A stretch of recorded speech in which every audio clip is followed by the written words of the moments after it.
Chapter 1, Lights, Camera, Cuffs. They didn't just come for my job. They came for the story. And I never saw it coming. It started with the silence.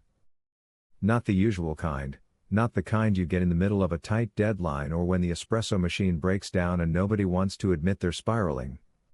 This was something else. A loaded quiet. People noticed me.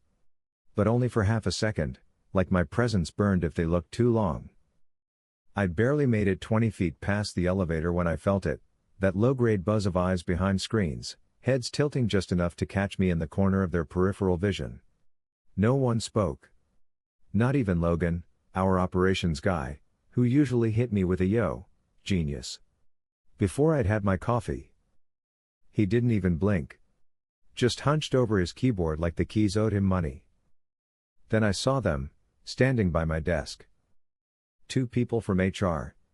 Jordan, our compliance officer with the too tight shoes and the too practiced smile, and a newer woman whose name I didn't know but whose eyes locked onto me like I was a threat she'd been briefed about. "Mr. Carter," Jordan said, voice neutral but firm, "we need a moment of your time." I knew that tone. Everyone in corporate knows that tone. It's the sound of something already decided. Am I in trouble? I tried to keep my voice light, casual, but even I could hear the tremor laced beneath it. "We'll discuss it privately," he said. "Conference room B, please." The room was already prepped. Blinds drawn. Laptop open. A box of tissues placed just slightly off-center, like someone had tried to humanize a firing squad. Jordan gestured to a seat. I didn't take it. "This won't take long," he said, adjusting the screen toward me. What played next made my blood ice cold. A video. No sound. Just a 10-second clip, grainy but clear. Me, mid-argument.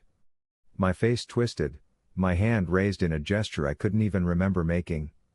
Her, Harper, backing up, then stumbling slightly before disappearing out of frame. The camera angle wasn't from the hallway security cam. It looked handheld. Close. Too perfect to be accidental. The clip froze on my expression. Jaw clenched. Arms still half raised. Underneath the frame was a file name. Incident_edit_final_b3.mp4. I opened my mouth to speak, but Jordan was already talking. "There's been a complaint. This footage was submitted alongside a formal accusation of workplace violence. Given the nature of the claim, and its visibility, the company is cooperating fully with local authorities." "Visibility?" I echoed. That's when the door opened again. Two uniformed officers stepped in like they'd just been waiting for their cue. My stomach dropped. "Mr. Carter," one officer said, pulling a folded paper from his pocket, "we have a warrant for your arrest on charges of assault and battery. Please stand up and place your hands behind your back." "This is a mistake," I said, but my voice didn't carry. I looked at Jordan, then the HR rep, but neither of them met my eyes. Like they were already mentally clocked out, already scheduling their next compliance workshop. My arms were pulled behind me. Cold steel bit into my wrists. A blur of static roared in my ears as I was walked out of the room, down the hall. That's when I saw it. On an intern's laptop, just past the kitchen, the video. Playing again. But this time, with a headline. "Tech exec loses it on female colleague, office assault caught on camera." No context. No explanation. No sound. Just a freeze frame of me looking like every headline they wanted me to be. And the worst part? I could already tell, nobody was going to ask what really happened. Chapter 2, Clickbait Criminal. The video was less than 15 seconds long. That's all it took to rewrite my entire life. They processed me like I was any other suspect. No special treatment. No hesitation. Just the cold efficiency of a system that already had its mind made up. I was fingerprinted, photographed, cuffed to a bench with a busted cushion, and left to sit in a concrete room that smelled like bleach and regret. And still, I kept thinking about the clip. Not what it showed. What it didn't show. The video had no sound. No context. Just a carefully chosen angle that made it look like I lunged at Harper. The way she flinched, or appeared to, was just believable enough to sell the narrative. And once it hit the internet, the comments wrote the script for her. Typical tech bro meltdown. She's so brave for coming forward. Finally, someone is holding these guys accountable. The hashtags followed. Then the outrage accounts. Then a blurry photo of me from last year's company retreat, drink in hand, sunglasses on, suddenly being repurposed as the face of corporate toxicity. My phone, which the officers had bagged during the arrest, buzzed nonstop. I didn't have to see it to know what was coming. My family would be panicking. My friends would be confused, or silent. And Harper? She'd be untouchable now. A rising star in the court of public opinion. Eventually, they let me make a call. I chose my lawyer, or rather, the number I had for one of the guys who handled IP contracts for the firm. It wasn't his area, but he promised to find someone. His voice was tight. Hesitant. Like even he didn't know what to believe. "Do you want to make a public statement?" he asked. "No," I said. "Not yet." I didn't know what to say. And anything I did say would only get clipped, twisted, and quoted out of context. Same as the video. That was the thing about viral media, it didn't care about truth. It just needed a frame that sparked emotion. And Harper had handed it the perfect one. By evening, I was out on bail. The official charge, misdemeanor assault in a workplace setting. But online? I was a villain. My inbox had been suspended. My access revoked.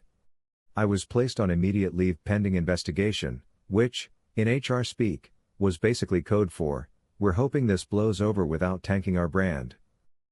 My name was trending. But not because of the app I'd helped build. Not because of the back-end systems I'd spent 2 years optimizing. No.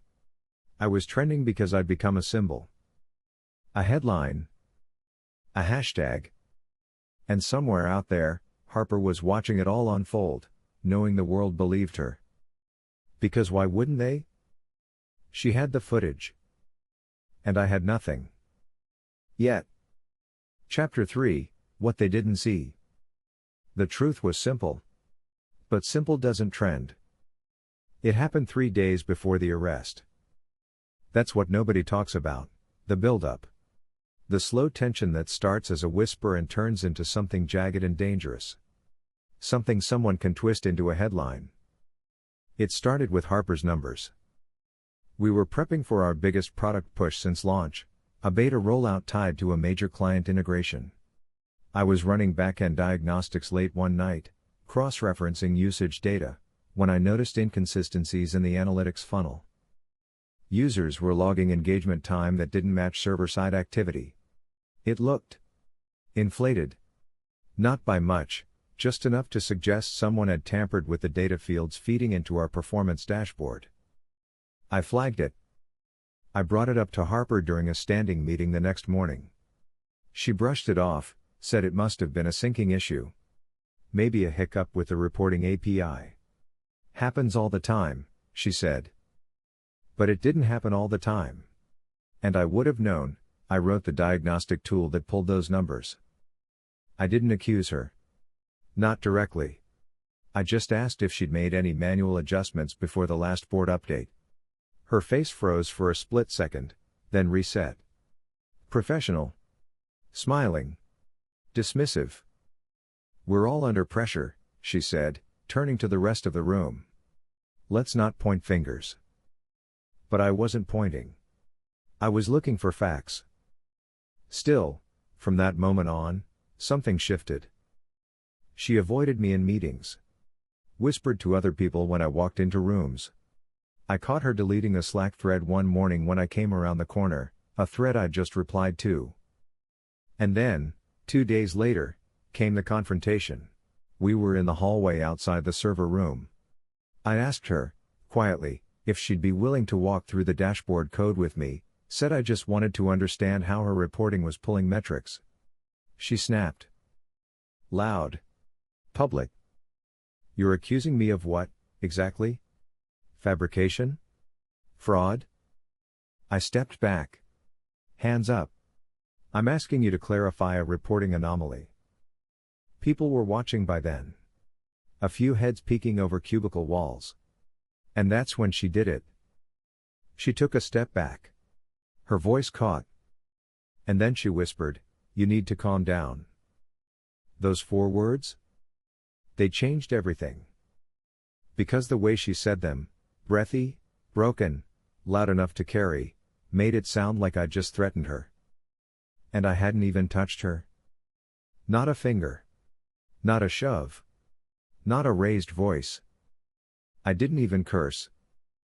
But facts don't matter when you're playing to a camera. And later, when I saw the video, cut, filtered, uploaded, I realized what I hadn't known that day. There was a camera.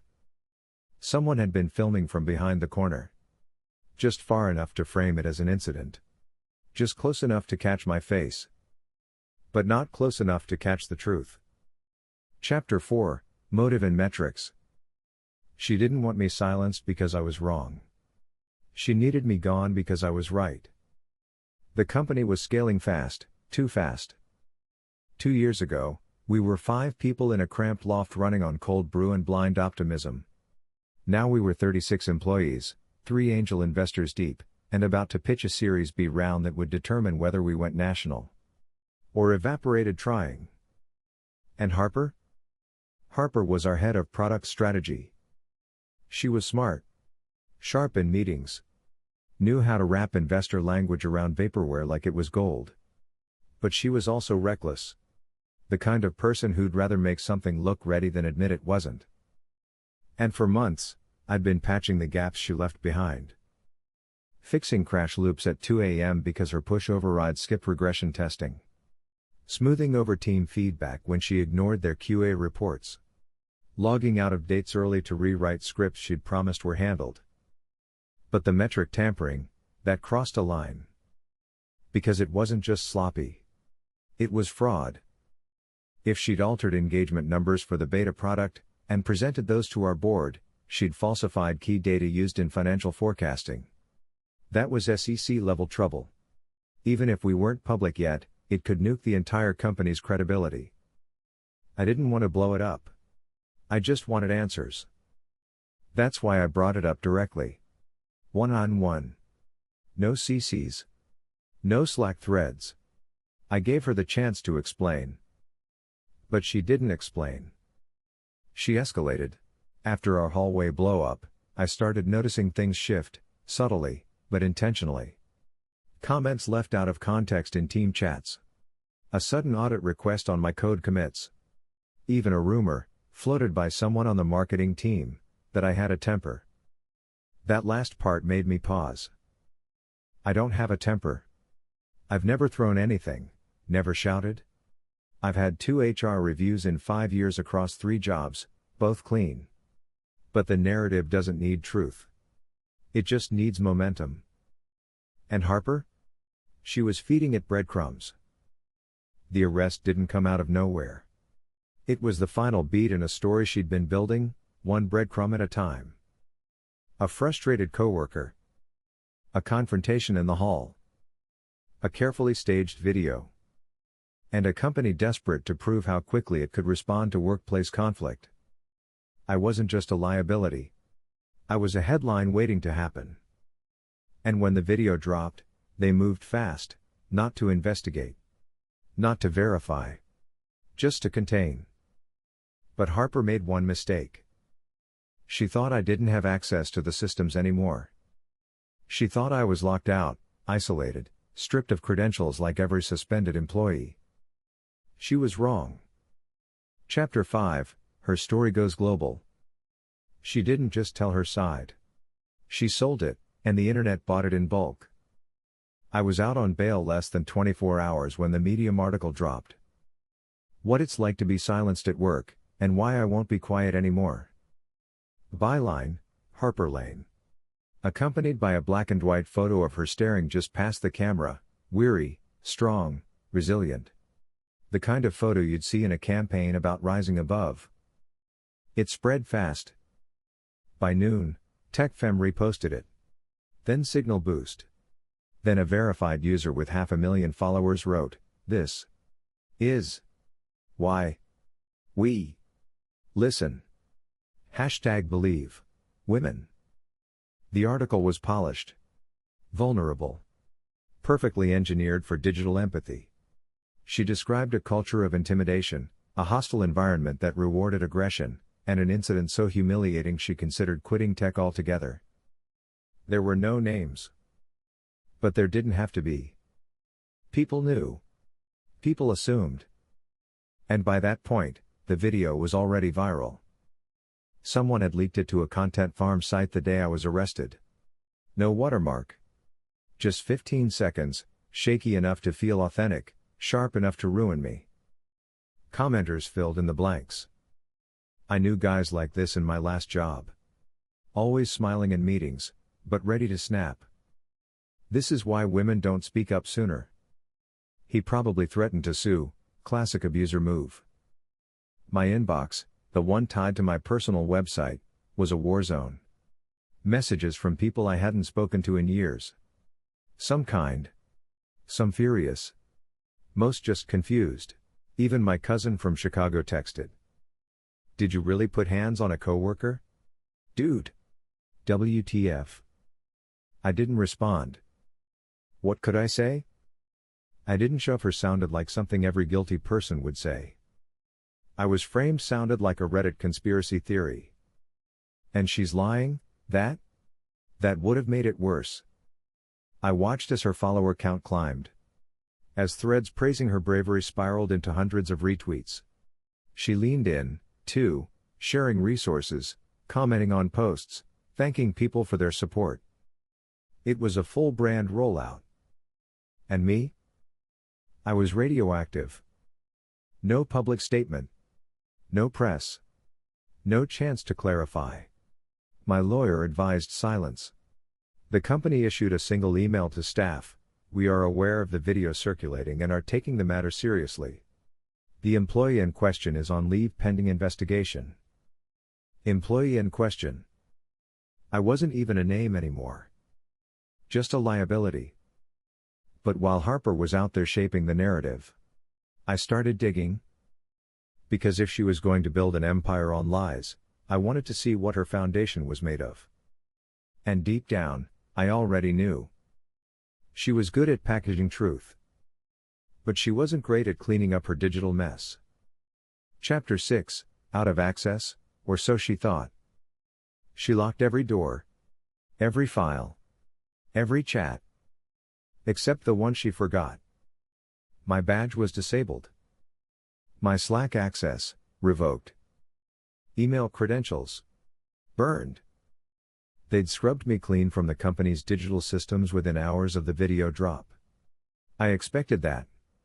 Honestly, it made sense. But here's what Harper didn't know. We used a cloud server for presentation archives. One of those tools no one really thinks about, something the product team used to dump old decks, pitch backups, rollout timelines, and version control exports. It wasn't company managed. It was a legacy tool, something Harper had created during our pre-seed days. And she never removed my access.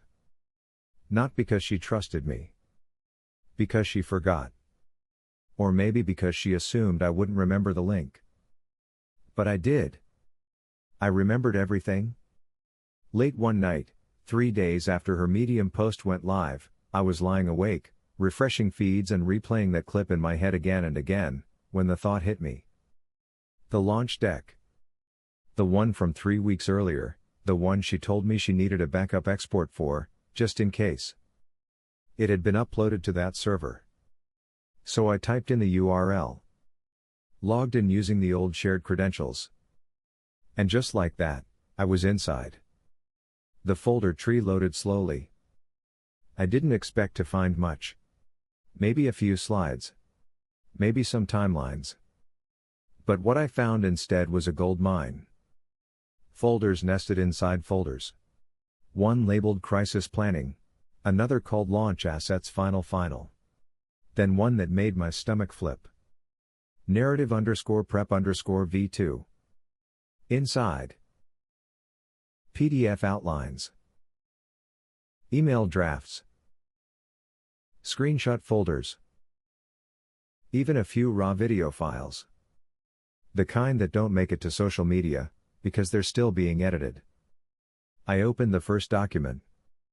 Subject: Social Escalation Strategy. From Media at Brandshift Strategies. Com. To Harper. Lane at Com. My eyes scanned the text. Recommend leaning into emotional framing, potential trauma angle. Time the release of clip no more than 6 to 8 hours before statement drop. Ensure control of first narrative, this creates primacy effect in media cycles. This wasn't a crisis response. This was premeditated. There were emails dated before the incident, a full 2 days before she stormed off in the hallway. She had a timeline. A partner agency. A plan. The video wasn't captured. It was created. And I was the target. I sat there in the dark, breathing like I'd run a mile, the light from my screen painting everything in sharp, digital blue. She'd played me. Played the company. Played the internet. But now I had proof. And if she wanted a narrative war, she picked the wrong person to leave logged in. Chapter 7, Narrative Prep, Phase 2. It wasn't just a smear campaign. It was a launch. I didn't sleep that night. Once I opened the first folder, I couldn't stop. My hands moved on instinct, dragging files, screen recording, saving PDFs to an encrypted drive I hadn't used in years. Everything I found made the truth harder to ignore. There was a project timeline, literally titled Narrative Prep, Phase 2. It broke the campaign into stages. Trigger event, midweek, public confrontation with documented tension. Ensure plausible ambiguity. Capture footage, mobile preferred. Pre-release coordination. Secure legal buffer, therapy consult or HR record, draft medium post. Secure amplification partners on social media. Content drop. Clip release, no audio, caption recommendation, what happens when no one listens. Post coordinated statement within 8 to 12 hours. Engagement loop. Retweet validation threads. Signal boost with DEI influencers. Schedule podcast interview within 72 hours of post. It read like a marketing plan. Because it was. Every move, every emotion, every quote, curated and rehearsed. Even her shaky voice during that first video interview? The document literally said, keep voice soft, controlled. Aim for wounded but rising. She wasn't just spinning a story. She built one. And then I found the drafts. Email after email, written with surgical precision. Multiple versions of her Medium post. One had the title, How I Survived a Culture of Fear. Another went darker. He said it wasn't personal, then he made it personal. Each one tailored for a different version of me. The angry man. The gaslighter. The entitled executive. Pick your villain. The most disturbing part?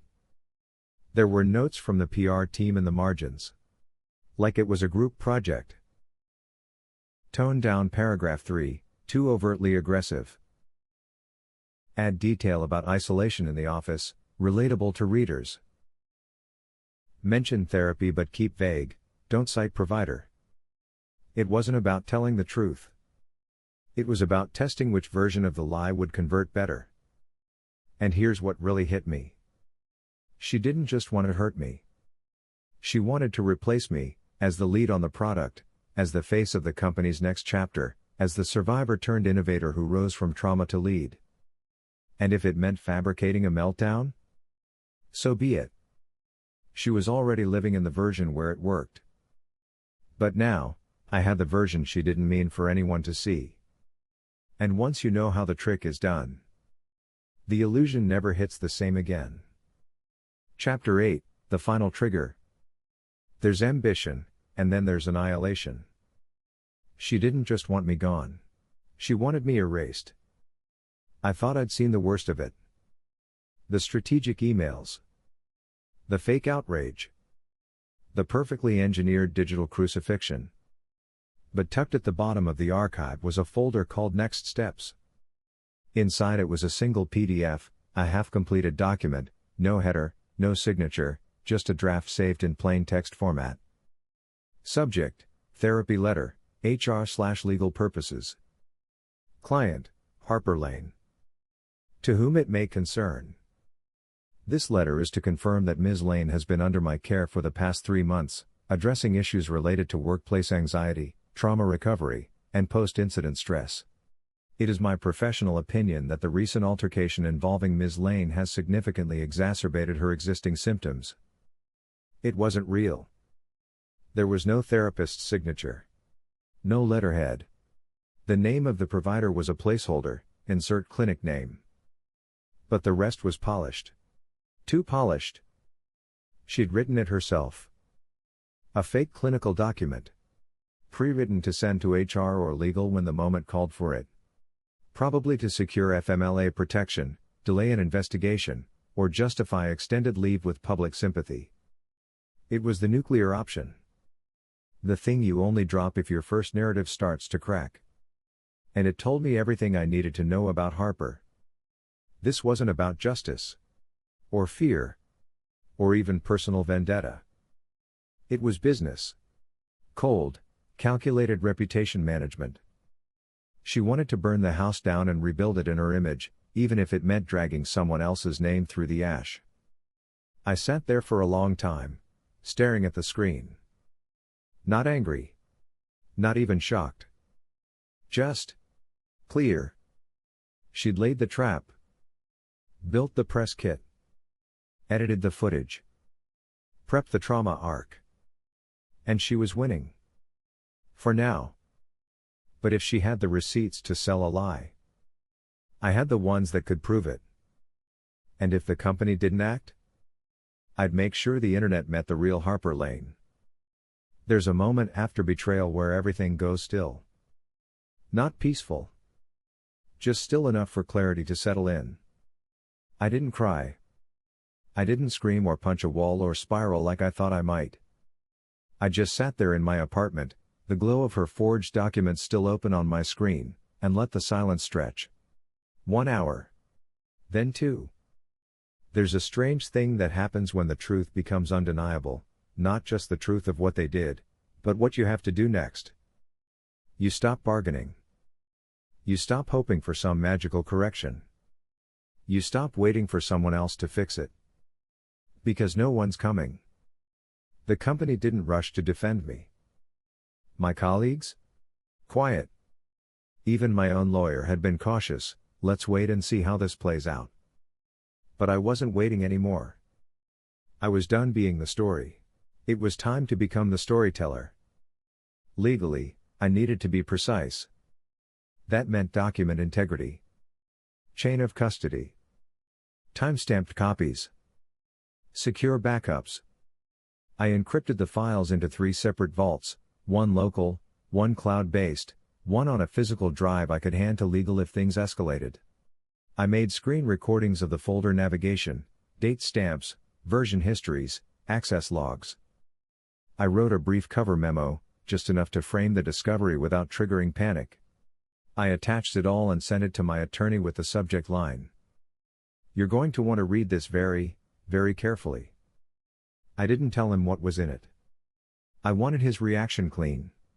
Undiluted. When he called me 20 minutes later, he didn't even say hello. Holy shit, he said. Do not delete anything. I made backups. Good. Because this is beyond a setup. This is coordinated defamation. If she filed that fake therapist letter? That's fraud. If the company acted on it, we could be looking at real liability. Civil and criminal. He sounded more alive than I'd ever heard him. Next step? I asked. We let them think you're still on the ropes, he said. While I make a few phone calls. And emotionally? I wasn't numb. I was focused. Harper wanted a brand story. She wanted a redemption arc. She wanted to be the hero in a tech world that feeds on villains. But she forgot something. I helped build this company. Wrote half the code it runs on. Knew where the cracks were, and where the bodies were buried. She took my name. Tried to bury my credibility. Now I was going to take something of hers. Not her job. Not her reputation. Her narrative. The thing she cared about most. And I wouldn't have to raise my voice. All I had to do was hit send. Chapter 9, The Countermove. I didn't fight the fire. I handed them the gasoline and walked away. The hardest part wasn't finding the evidence. It was doing nothing with it. No leaks. No threats. No rage posting into the void like she probably expected. Instead, I waited. While Harper basked in applause, I worked in silence, documenting, timestamping, filing everything into a bulletproof folder titled Sequence, Integrity. My lawyer called in a third-party legal consultant, someone with arbitration experience, specifically in corporate defamation and employment retaliation cases. Her name was Delia. She spoke like a war medic, calm, precise, and unimpressed by chaos. This is the kind of thing that triggers full internal review, she said. Not just of her, but of how the company responded. If they acted on fabricated evidence, you may be entitled to reinstatement, back pay, and damages. I don't want the job back, I said. Delia smiled. Then maybe just the damages. She prepped the packet, a clean, curated version of what I'd found. No color commentary. No emotional padding. Just the emails. The fake therapy draft. The narrative strategy breakdown. The raw video with embedded metadata proving when it was filmed, and more importantly, when it was edited. We submitted it to the company's legal department through official counsel. Quietly. No public CCs. No media alerts. Just a simple, professional message. Mr. Carter requests arbitration. Attached, please find evidence relevant to the company's current investigation. It took 48 hours to get a reply. Then suddenly, I wasn't just a disgraced employee. I was an active case. HR went dead silent. Slack channels locked down. An internal email went out about temporary restrictions on external communication regarding the incident. Harper didn't post for 3 days. That's when I knew she'd been briefed. They scheduled a closed-door arbitration meeting for the following week. Mandatory attendance. Executive oversight. Legal counsel present. And I wouldn't be walking in alone. The day before the hearing, my lawyer sent me one final message. This will be her first time seeing what you have. Be ready. And I was. Because revenge isn't rage. It's restraint. It's preparation. And it's timing. Chapter 10, Live from Arbitration. She walked in like the star of the show. She didn't realize the cameras were already rolling. The room was clinical, all glass and tension. Conference room 4C, same place we used to pitch investors. But this time there was no espresso cart. No startup buzz. Just HR, legal, a company rep from the board, my counsel, and Harper. She walked in wearing grief like an accessory. Neutral colors. No makeup. Hair pulled back into what I assume someone on her crisis team labeled restorative mode. She didn't look at me. Not once. Didn't need to. She still thought she had the high ground, the narrative armor, the viral sympathy. She thought this was a formality. A chance to reiterate her truth. And for the first 5 minutes, it was. She spoke in measured tones, voice soft and cracking in the right places. She recounted how unsafe she felt. How years of silent bias had culminated in a terrifying moment of aggression. She even referenced her Medium post, as if it were admissible fact. My lawyer didn't interrupt. Neither did I. Because we knew what was coming. Then it was our turn. Delia stood. Calm. Collected. Opened her laptop. Turned the screen toward the room. Before we proceed, she said, we'd like to play a short video, and enter it into the record. Click. Footage loaded. Not the social clip. Not the edited, soundless takedown. The real file. The original hallway footage. Captured on a mounted security camera Harper hadn't considered. It showed everything, wide angle, no cuts. My hands never touched her. Her voice raised first. The stumble? Entirely her own. No contact. The room was silent when it ended. Then Delia opened a second window. Screenshots of Harper's email to the PR firm. Subject line, staging next steps, pre-schedule. Then the fake therapy letter. Then the crisis strategy doc. Then the raw video metadata, creation date, edit history, export timestamp. One by one, the illusion collapsed. The final nail? A Slack message she sent 2 days before the incident, tagged with the phrase, when it happens, be ready to film. She tried to speak. HR shut her down. They didn't need more. The company rep looked physically ill. The head of legal called for a recess. And Harper? She finally looked at me. Not with hate. With fear. The kind that only shows up when someone realizes the story is no longer theirs to tell. Chapter 11, Reputation in Ruins. In the age of the internet, the truth doesn't always spread fast. But when it lands, it detonates. They didn't wait long. 3 days after arbitration, Harper was officially terminated. The internal memo used words like gross misconduct, breach of ethical standards, and deliberate falsification of materials relevant to an active investigation. It was clean. Clinical. Final. But the real damage didn't show up in her HR file. It showed up in the echo. First, the PR firm pulled their support. Their official statement, we were provided inaccurate context regarding the nature of the incident. Then her Medium post disappeared. No explanation. Just gone, scrubbed from her page like it had never existed. But nothing ever really disappears online. Screenshots circulated. Comment threads resurfaced. And this time, they weren't applauding. Why isn't she in jail for this? So she was the manipulator all along? This is why people stop believing real victims, because of people like her. The reversal was brutal. Faster than I expected. The platforms that once rallied around her grew quiet, cautious. No one wanted to admit they'd boosted a fabricated takedown.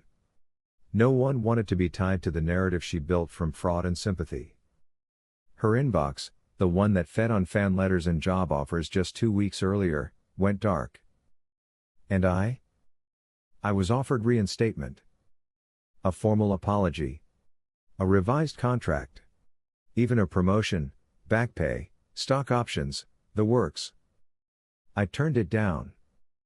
Some things can't be patched with perks and PR. They wanted a clean headline. I wanted my piece. And I wasn't going to find it walking past the same desk that watched me get dragged out in handcuffs without asking a single question. So I wrote one email in response, I respectfully decline reinstatement.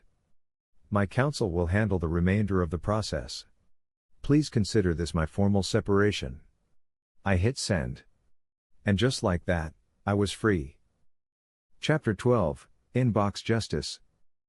She wanted to control the story. So I let her start it. But I made sure I finished it. I didn't rush. Not after everything. Not after the hearing, or the fallout, or the formal letter terminating her employment with phrases like breach of conduct and irreparable ethical harm.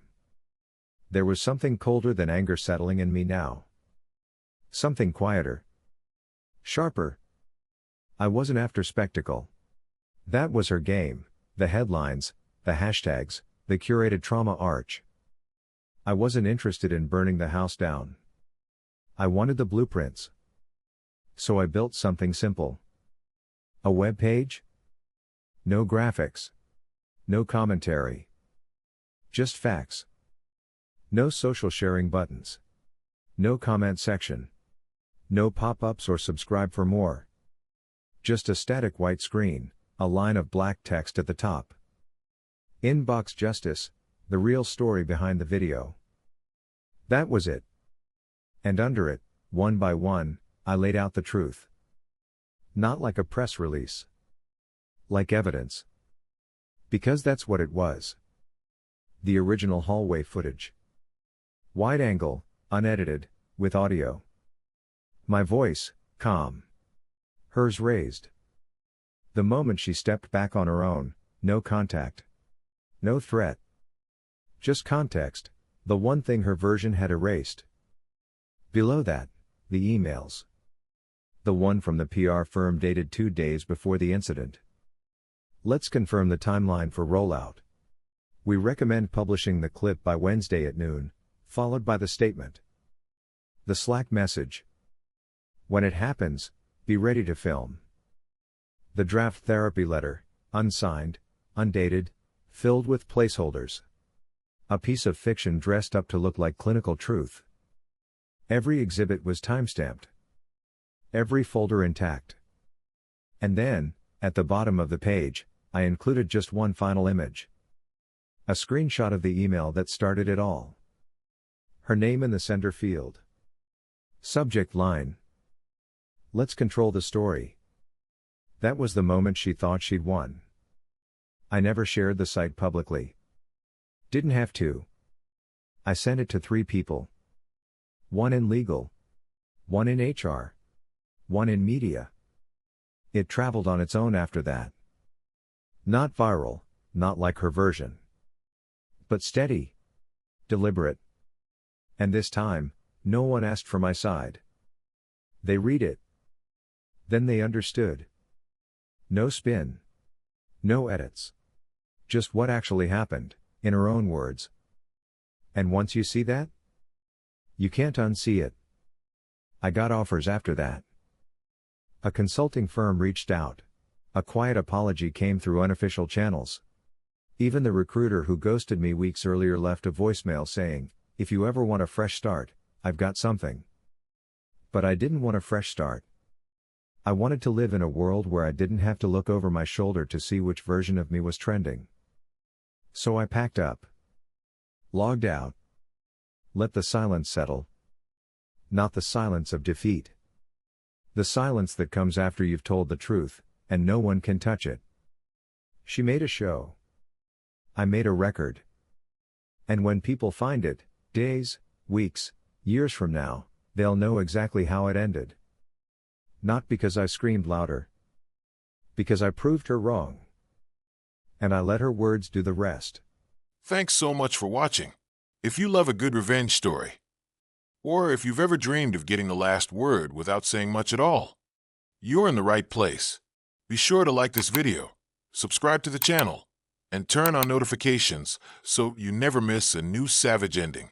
Because around here, karma always hits different.